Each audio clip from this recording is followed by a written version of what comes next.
People in town used to whisper about her. Some called her a ghost, others a warning. And a few believed she was nothing more than a trick of the eyes. But everyone agreed on one thing. Once you saw the woman in white, tragedy was never far behind. The first time Ethan heard about her, he dismissed it as superstition. He was driving home late at night after a long day at work when his friend, Mark, brought it up in conversation. "Have you heard the stories?" Mark asked, staring out the window. "They say if you see a woman dressed in white standing by the roadside at night, don't stop, don't look twice. Just keep driving. Because if you don't..." He paused. "Something bad will happen." Ethan chuckled. "Come on. You know how many women in white stories exist in every town. Every place has one." Mark didn't laugh. "Maybe. But I know two people who died on this very road last year. Both swore, before their accidents, that they saw her." Ethan shook his head, focusing on the dark, winding road ahead. He didn't believe in ghosts. But that night, something changed. As they rounded a bend, Ethan saw her. At first, she looked like any other pedestrian. A woman standing by the roadside, dressed in flowing white. Her face was pale, her hair long and loose, and she stood unnaturally still, as though carved from stone. Ethan blinked. She was gone. His grip on the steering wheel tightened. "Did you see that?"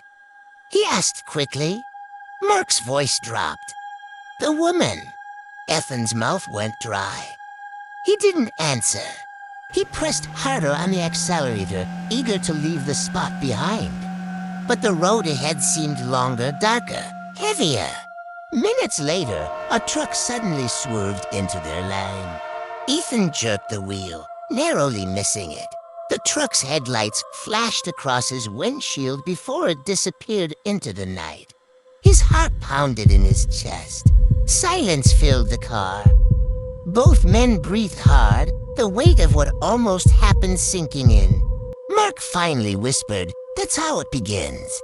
Over the next week, Ethan couldn't stop thinking about her. The woman in white. He told himself it was just exhaustion, maybe a trick of the headlights. But deep down, he knew he had seen her. Then came the dreams. Every night, he would wake up drenched in sweat, hearing the sound of weeping. In his dreams, the woman stood at the foot of his bed, her face hidden by her long black hair. She never moved, never spoke, but her presence was suffocating. He tried to brush it off until one morning, on his way to work, he spotted her again. Standing by the roadside, in broad daylight this time. Ethan slammed his brakes, his car screeching to a halt. But when he looked again, she was gone. His heart pounded as he sat frozen in the car. That same day, news broke of a massive accident on the expressway, the exact spot where he had seen her. Several cars were crushed. Lives were lost. Ethan's hands trembled as he read the headlines. It wasn't a coincidence. Over the next month, the sightings grew more frequent. Always at night, sometimes in daylight. Each time, tragedy followed an accident, a fire, a collapse. It was as if she wasn't just appearing to Ethan, but to the entire town. Some people claimed she was a victim of an old accident, trapped in a loop, forced to watch death replay itself over and over. Others swore she was a spirit who tried to warn people but couldn't speak, only appear. But Ethan believed something different. She wasn't a warning. She was the cause.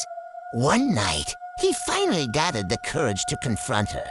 He drove back to the bend where he first saw her, alone this time. Midnight air wrapped around him as he stepped out of his car. "Who are you?" he shouted into the darkness. The cemetery silence of the road swallowed his words. Then slowly she appeared. Not from thin air, but from the shadows. A tall, slender figure in flowing white, her face pale as moonlight, her eyes hollow black voids. Ethan's breath caught in his throat. His knees almost buckled. He whispered, "What do you want from me?" Her lips moved. For the first time, she spoke, her voice soft, broken, and chilling. They never see me in time. Before Ethan could react, a loud horn split the night. A truck barreled down the road, headlights blinding. He turned too late. The impact was deafening. When locals found his wrecked car the next morning, there was no driver inside. Just shattered glass, blood on the steering wheel, and a long white cloth caught in the passenger side door fluttering gently in the morning breeze. And from that day on, whenever drivers passed that bend at night, they swore they saw her, standing by the roadside, waiting. Because once you've seen her, she never lets you go.